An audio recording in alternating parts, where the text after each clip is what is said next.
Ek klim vir 'n treinrit wat my glo my lewe gaan weerspieël. Klomp stasies op my pad. Sommige mooier as ander, maar elk uniek. En dan die moerkoffie, die lewe se vernis, rond, vol, geurig en vol smaak, ryk en lekker. Drink hom slukkie vir slukkie, geniet hom. Laat hy oor die tong rol, want by jou stasie is die rit verby. Die rit weet te flits van die geheue.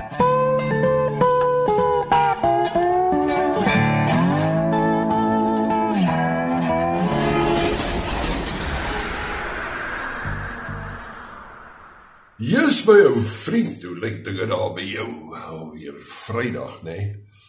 Ja, môreoggend, die Moerkoffie Express. Wat doen jy elke Saterdagoggend? Hier so teen 8:00 se kant. Wat doen jy môreoggend tussen 8 en 10?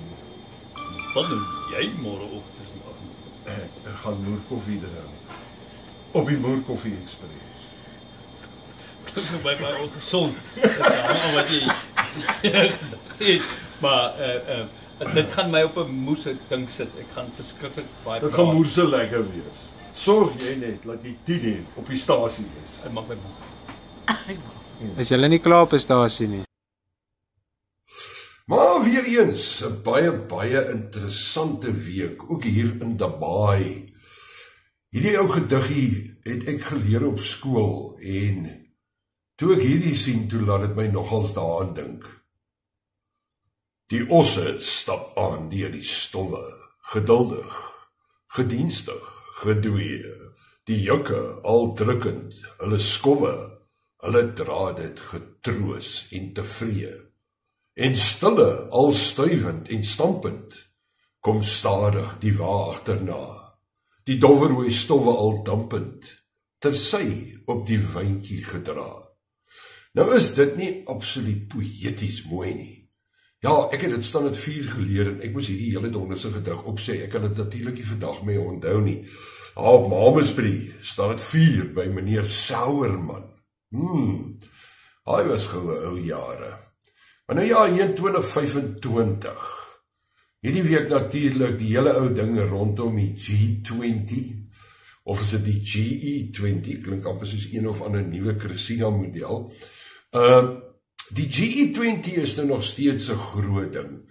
Kom Amerika nie. En gister het die president met 'n gevoel van trots die volgende aangekondig.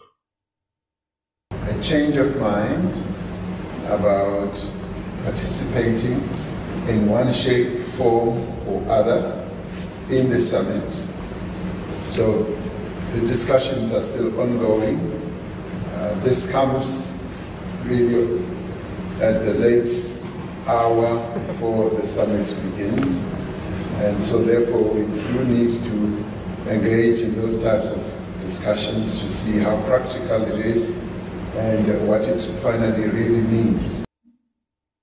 En toe sy natuurlik uitgehaal daaroor en gesê, leuns, fake news. I've got beautiful hair.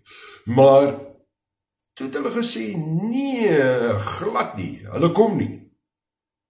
They are not there to participate in official talks despite what the South African president is falsely claiming.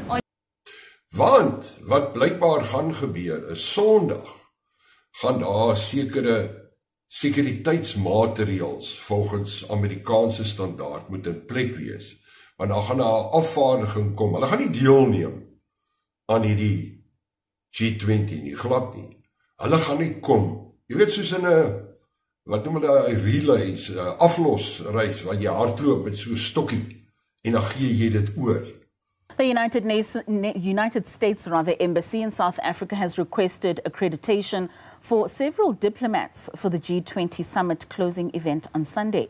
Delegates will be led by U.S. Head of Mission Mark Dillard. In the letter, the embassy requests for a police motorcade and security. According to the U.S. government, the delegation will be attending the handover ceremony as a formality but will not be joining any of the discussions. The U.S. will be taking over the G20 presidency from South Africa. Want hierdie is die einde van 'n era vir Suid-Afrika en vir Cyril Ramaphosa. Ek gaan waarskynlik wanneer hulle die volgende keer Afrika aanwys, daar wees om die chair te wees of die G20 te soort van spee het nie. Hulle kom net om daai stokkie te kom haal. Nou daar het jy dit. Jy weet, dit is 'n hele ou diplomatieke ou gebalspelery. Die een sê dit, die ander een sê daai. En dit is dwars oor die wêreld, wat ek meen, dit is tot na Amerika. Wat ek meen, Donald Trump het nie die maklikste tyd van tye nie. Want die Jeffrey Epstein ding wil nog steeds nie gaan lê nie. Hy het alles nou al geprobeer om vir die mense te vertel, kyk, kom ons kyk in die toekoms in. Daar in die toekoms in kyk ons. Oor wat het ons intussen bereik en hoe wonderlik is alles en daai tipe goed. Vergeet van die verlede. Maar mense skree nog steeds vir geregtigheid. Dit na Virginia Dufresne dood is as jy die Jeffrey Epstein storie volg, soos ek deur die jare. So nou het hy gesê blykbaar, hulle sal nou al die Epstein files sal hulle nou beskikbaar stel. Seker van die CIA of die FBI of wie ook almal daarmee sit. Ons weet nie hoeveel hulle al uitgesif het gedurende hierdie tyd nie vir wat dit werd is nie. So hy het nie 'n maklike tyd nie.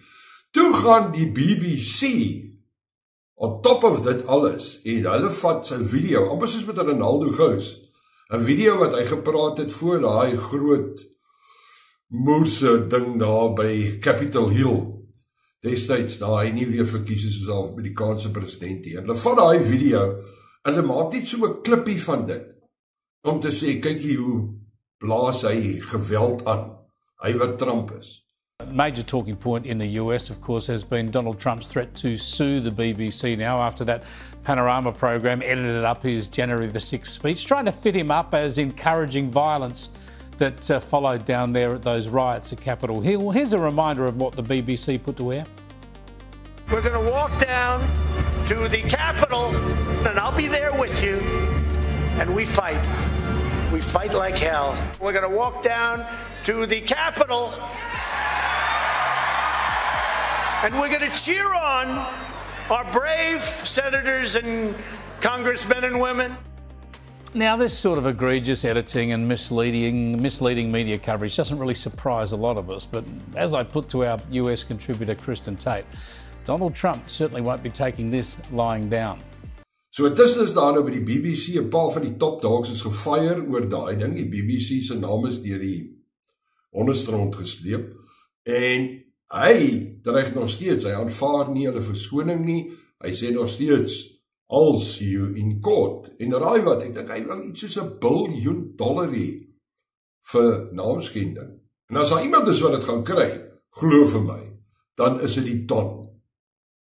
Trump was furious with the edit and threatened to sue the BBC for over $1 billion. Are you going ahead and suing the BBC? Well, I guess I have to. You know, why not? Because they defrauded the public. They actually changed my January 6th speech, which was a beautiful speech, which was a very calming speech, and they made it sound radical.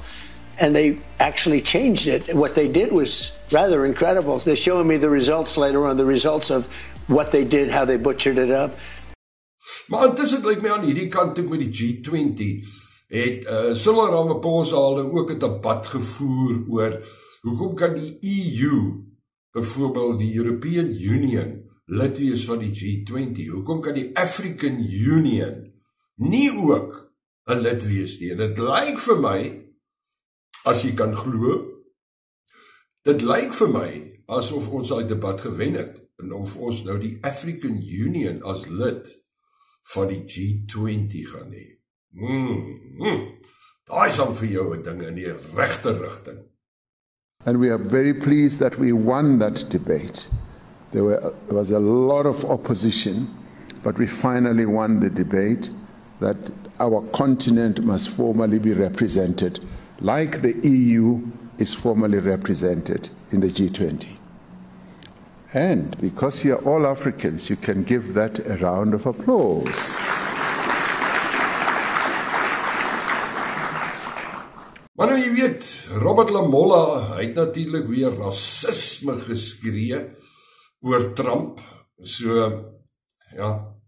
En toe, blykbaar gedurende een of ander konferensie of 'n vergadering of 'n debat het ou Jeremy Sachs die volgende te sê gehad. Why isn't Donald Trump coming tomorrow? Because he has a 4-year-old mentality, and he's having a he's having a tantrum. He's having a tantrum. What is the tantrum? That the rest of the world says, we don't want a king. As President Lula said, we don't need an emperor. He would come here as just one of 20 leaders, or 21. He doesn't want that. He's having a tantrum. Sachs says Trump's actions show the end of the U.S. imperial age. So China made it, and that's why we're at the end of yet another cycle. The European imperial age is over.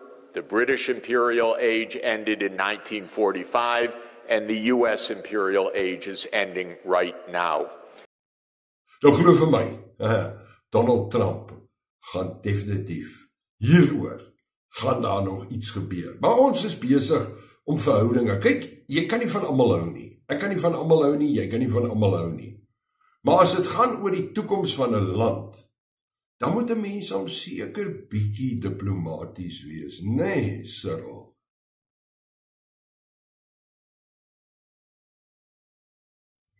Maar van diplomatie gepraat. Diplomatie het sy plek en sy tyd in hierdie lewe van ons. Maar daar is 'n tyd wat jy diplomatie heeltemal moet uit die pad uitskuif, amper soos 'n uitveer, waar dit wat geskryf en gesê is, nie behoort verskans te word of uitgevee te word nie. Nou ons is op hierdie stadium, ons is amper we spoiled for choice as dit kom tussen die Sangha-kommissie en die polisie se onwettige bedrywighede en bedrog en al hierdie tipe van goed. En dan natuurlik ook die parlementêre komitee, the Parliamentary Committee into SAPS. Nou laasgenoemde is vir my baie meer, wil ek amper sê vermaaklik, entertaining. Ek geniet dit amper meer as Breaking Bad destyds, of Kings of, wat was daai ene met die bikes, Sons of Anarchy. Want hierdie is definitief die seuns van anargie.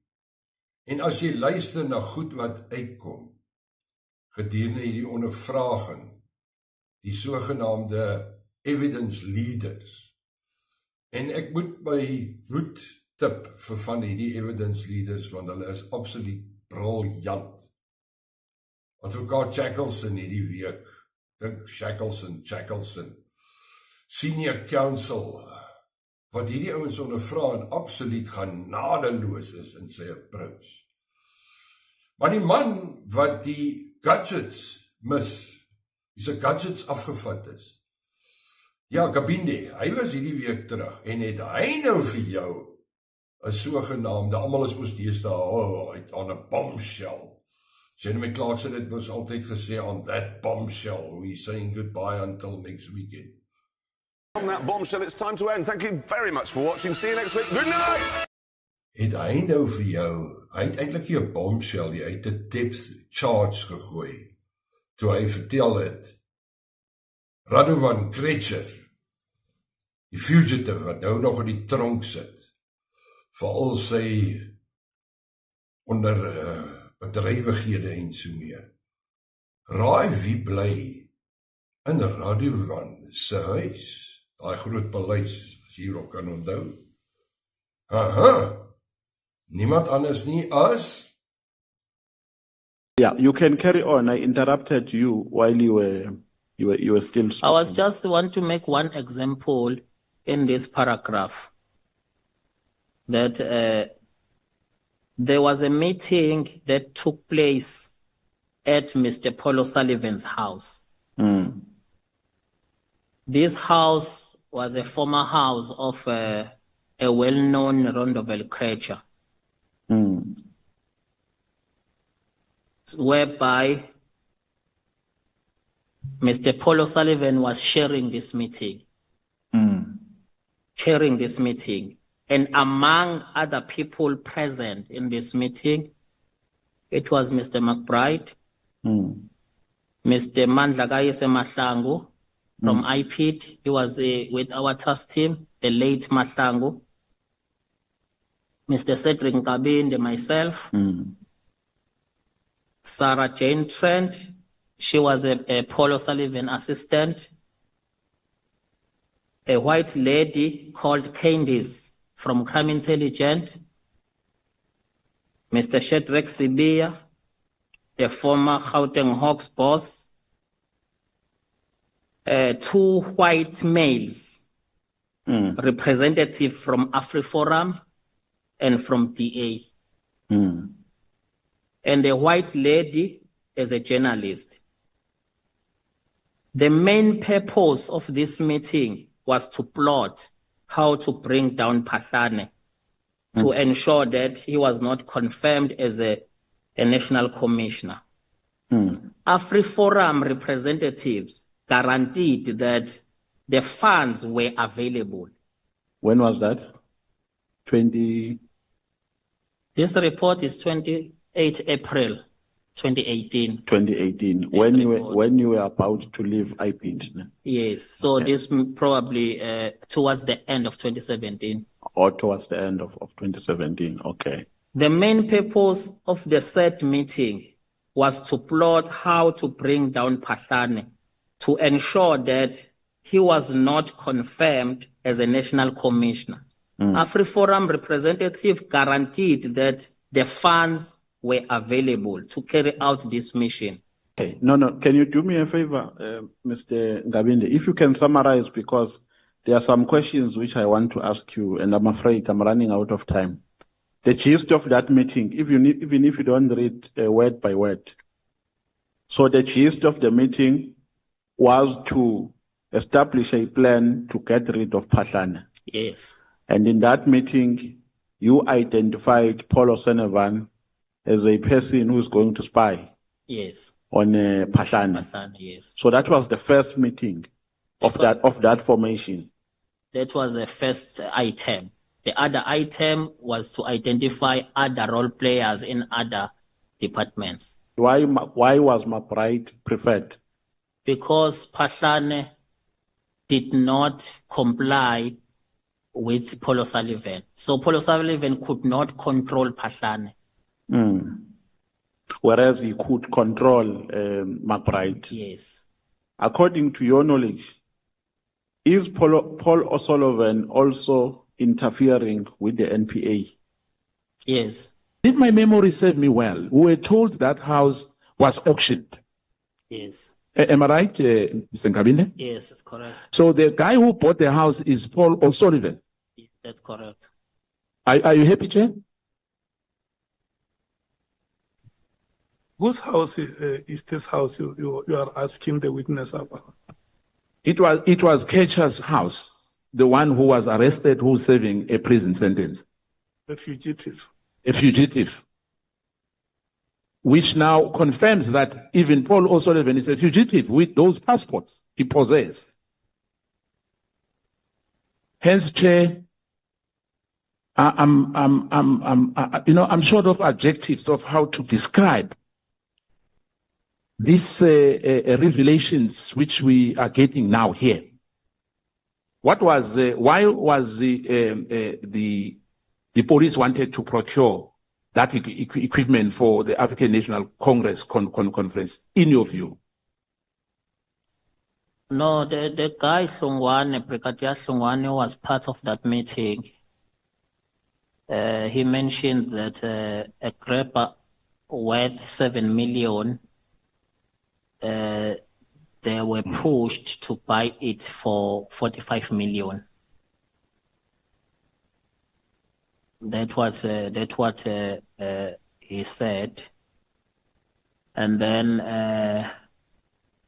Mr. McBride then said the rest of the money was planned to be used for the conference.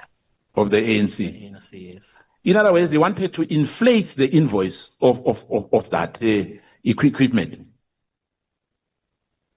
because in that meeting,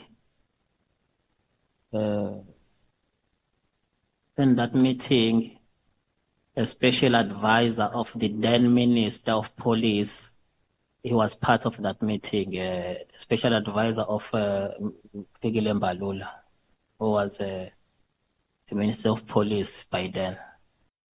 Hoe's daai nou vir 'n depth charge?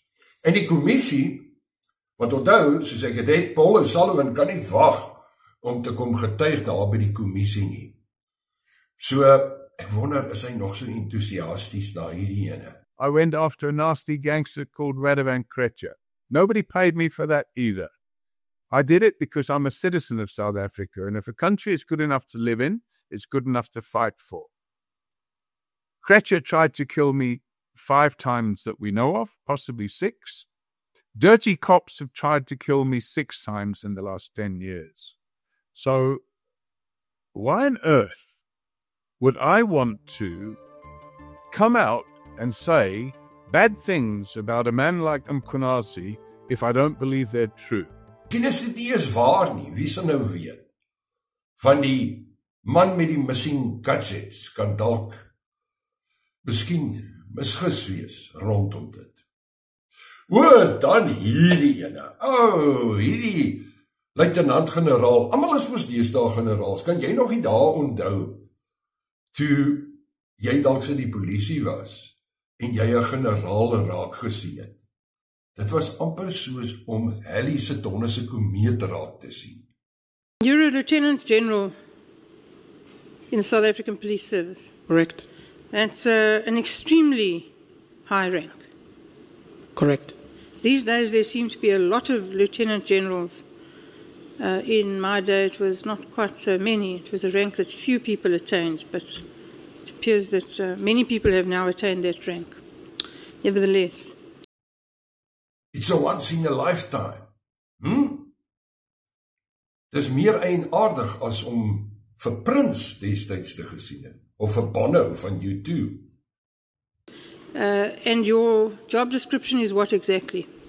I'm the Divisional Commissioner of Supply Chain within the South African Police Service, with delegated responsibilities and other delegated responsibilities assigned to other members in other divisions, but the tender process remains mine. Governance, compliance, monitoring, evaluation remains mine, together with internal audit as an anchor. Dis wat Clarence Breitenbach te sê het oor dit, ja, sorry, jy soek 'n generaal. Nou hierdie ouetjie, hy staan aan hoof van SAPS se voorsieningsdepartement. Ja, hy sê ou wat moet sien dat daar genoeg petrol in die polisie is, en dat daar polisievans is, uniform en so meer, dat die dienste daar is. Hy is die ouetjie wat hierdie 360 miljoen, dalk is dit meer, verby hom laat gly het. En luister wat het hy nou alles daarop te sê. Wat ek meen. Who is we? Are you referring to the royal we as yourself? Or are you talking about a group of people? The Bid Adjudication Committee has members, and I'm part of the members of the Bid Adjudication Committee. Well, you either don't understand me or you're sidestepping me deliberately. I asked you what your job was. I asked you what your responsibilities are. And I want to know where the buck stops for tender procedures in the South African Police Service, and it appears to be with you. I'm not referring to bid adjudication committees. We're talking about you. The responsibilities with regards to procurement, I have some delegated functions, and some of the functions are with the accounting officer. The accounting officer has an ultimate responsibility, but he has delegated some of the functions to me, and I am carrying out those functions. The delegation of authority document clarifies other issues such as thresholds and whatever else that is clarified in that delegation documents. The Auditor General found that, in fact, there were 2 areas of non-compliance with this particular bid, yet it was still awarded. I'm sure you're aware of that. If you're not, I'll help you. The involvement of the Auditor General The Auditor General's involvement. General, please, you talk a lot. You take a long time to answer relatively simple questions, and you're actually wasting time. And I'm not talking about the involvement of the Auditor General. So listen carefully. The Auditor General found in this process that you say the Bid Adjudication Committee did their job. He found 2 areas of non-compliance. Are you aware of it? They personally came to me during the auditing cycle and requested the documentation, and I provided the documentation. They would not have been aware of the process prior to us having found out through our own internal processes that it had irregularities. I do not agree. I have no more questions. Chair, I'm saving the time for the Honourable Cameron, who has many questions to ask. En dan natuurlijk die laaste ene, ons superagent, superagent, amper soos 007, MI6. You never told me your name. My name doesn't matter. I want to hear you say it. Commissioners, I'm trying to establish what the assist, the relevance of this. Don't worry about relevance. Just respond to the questions. We will deal with questions of relevance. My name is Bond. James Bond. Wat kan ons nou oor hierdie man sê, Brown? You say this the off-take portion of this coal route is owned by Israeli interests. That's what triggered this investigation, apparently. That notion is completely fanciful. Because short of buying up all the export capacity of between 13 and 15 different mining companies, it's not possible to own the off-take portion of the Richards Bay coal terminal. You know that? I cannot give a specific answer, Commissioners. Ai, Brown, het was nie 'n goeie week vir jou nie.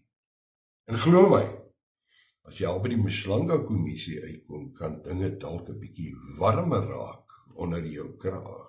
You see, what I want to put to you is that if you or your handler were genuinely investigating a CIA plot through General Mkhwanazi to protect Israeli interests in the whole of the export, the offtake from the Richards Bay coal terminal, you'd have been able to discover the facts that I've just given you in 5 minutes on the internet.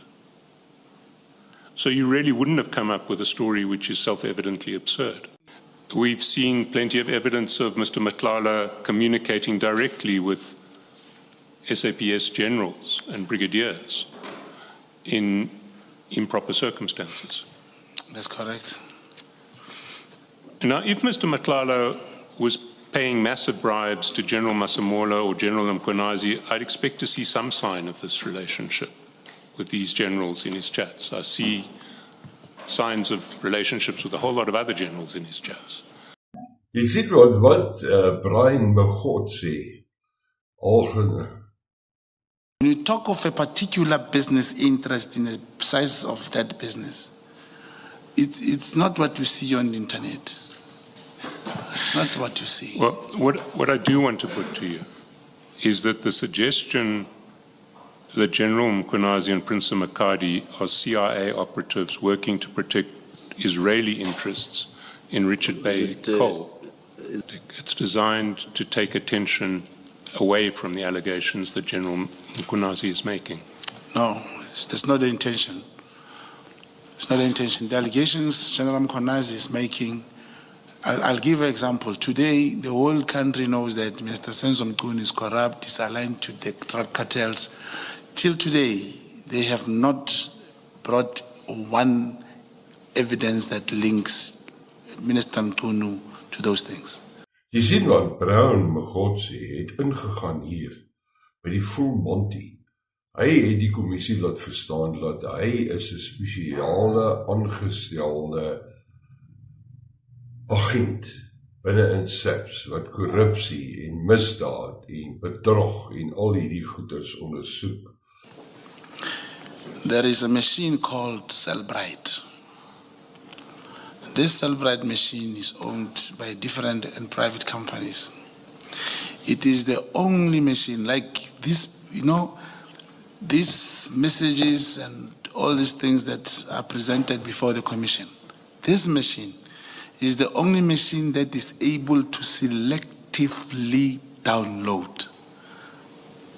That is why I believe that at the later stage, perhaps this process, one will say a Section 205 should have been obtained.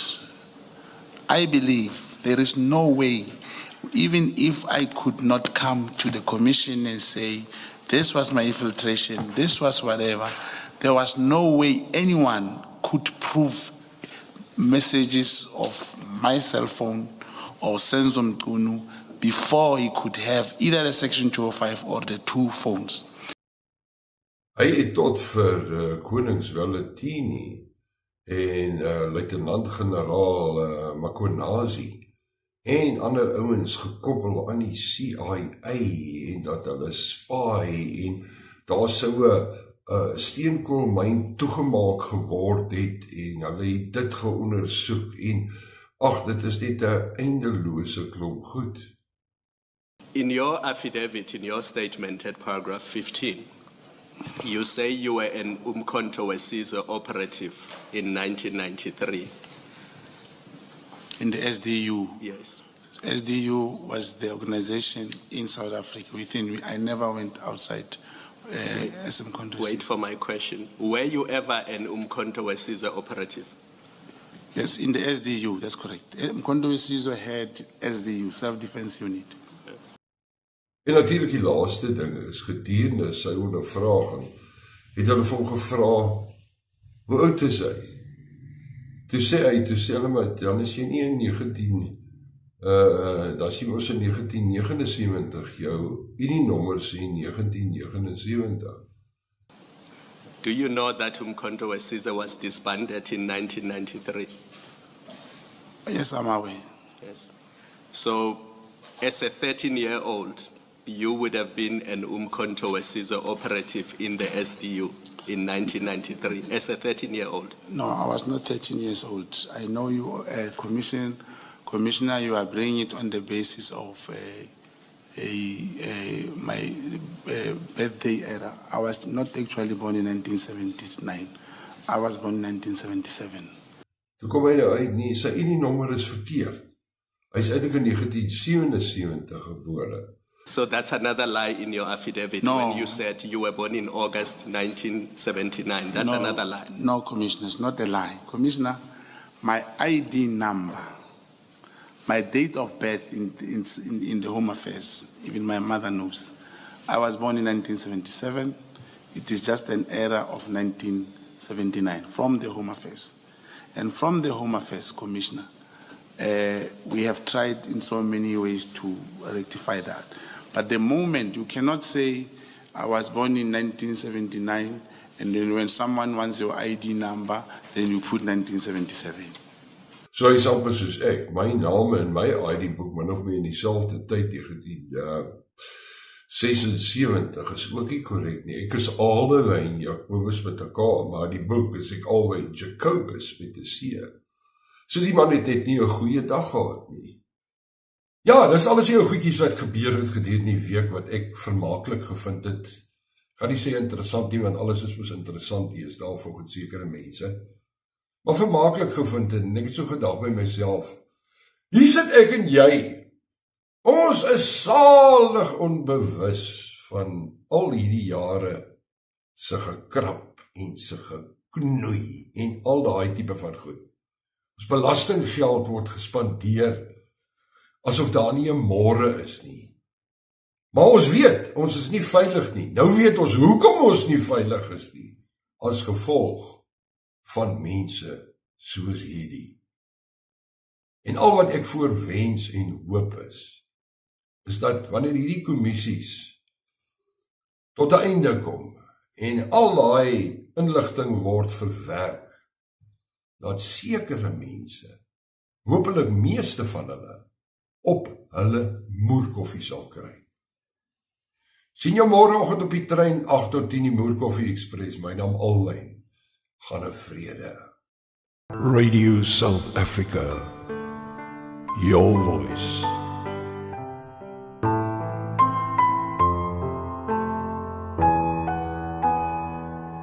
24/7.